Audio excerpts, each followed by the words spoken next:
Today, I want to talk about a form of betrayal that is incredibly common, deeply damaging, and still rarely named. It's called financial betrayal. In narcissistic relationships, money is rarely just about money. It's about power, control, secrecy, and dependency. Hi, my name is Michele Paradise, and welcome to my channel. Welcome back to my channel. If you're a subscriber, please make sure you hit the notification button. And if you're not a subscriber, please hit subscribe and notification. I bring together evidence-based information coupled with my own personal experiences to help you navigate the most important relationship in your life, which is the one with yourself. So let's get started. Many people only realize what happened years later when the emotional and financial damage is already done. So today we're going to talk about what financial betrayal really is, how common it is, how narcissists use it, and how to begin protecting yourself. Financial betrayal occurs when one partner hides, lies about, or withholds financial information that directly affects the other person.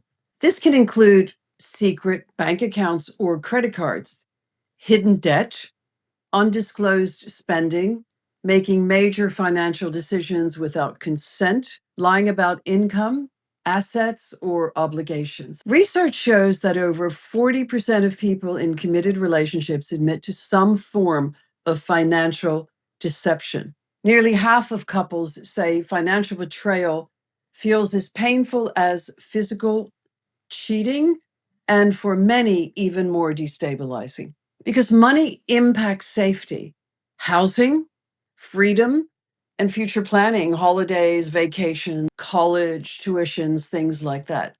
Why in healthy relationships, financial secrecy often comes from shame or fear? In narcissistic relationships, it is usually strategic. For narcissists, money equals control, image management, having that big flash car, that Rolex on their wrist, leverage, escape routes. Financial betrayal allows them to avoid accountability, maintain dominance, coercive control, you not being in charge of the finances, them being in charge of this. This could be a male or a female, by the way.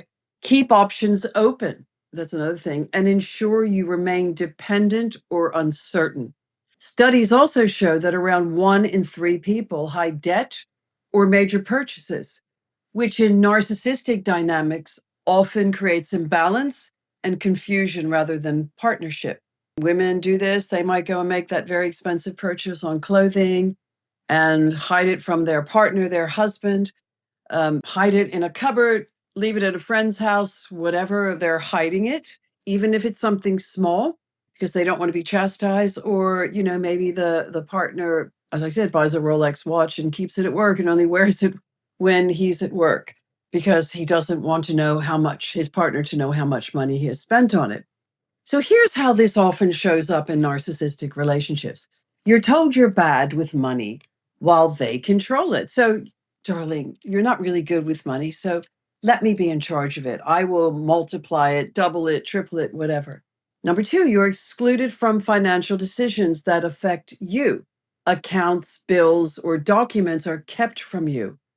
You're pressured to trust without transparency. You're blamed for financial stress you didn't create. So they may blame you for a purchase that they agreed with you on, but maybe they've turned it around to look like you were the one adamant about getting a new kitchen, even though the kitchen has added value to your property and it's more functional for your family and it's a win-win. If it stresses them financially, they may blame you for that decision. So over time, this creates anxiety, self-doubt, and dependence, because we start to depend on that person because we're bad at money. So they're really good at it and they're going to make it work. You start questioning your instincts instead of their secrecy. This is not miscommunication.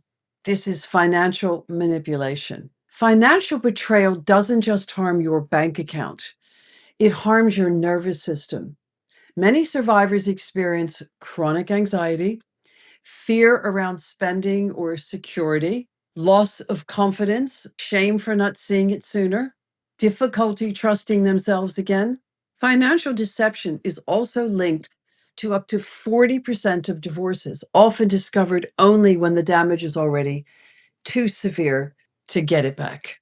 And, they might be deeply in debt. They might have people knocking on the door, metaphorically or literally, debt collectors wanting to get the money back, seizing assets.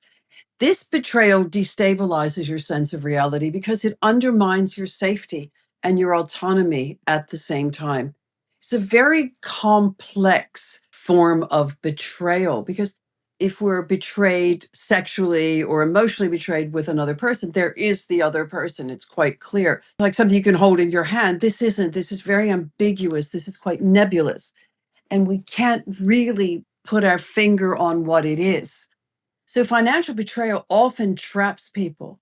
When information is hidden, choices are limited. When money is controlled, freedom is restricted. I have clients that say I'm limited to $100 a week and I have to live within that. And then I might get some money, I'll get a budget for buying the food and for the week, but they are very limited to what they can do. And if they take more than $100 out per week, let us say, they are chastised for that. They are made to feel small.